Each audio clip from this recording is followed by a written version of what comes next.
शेतकरी मित्रांनो नमस्ते. श्री गणेश ॲग्री फार्ममध्ये आपलं स्वागत आहे.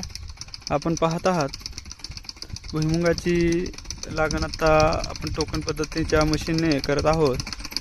आपण पाहू शकता आपण कस्तुरी 108 बॉम्बे सीड्सची व्हरायटी निवडलेली आहे. बेडवरती 4.5 फुटाचे बेड टाकलेले आहेत. त्याच्यावरती आपण 3 लाईनी ह्या लावत आहोत. टोकन मशीनच्या साहाय्याने टोकन करत आहोत. त्याला आपण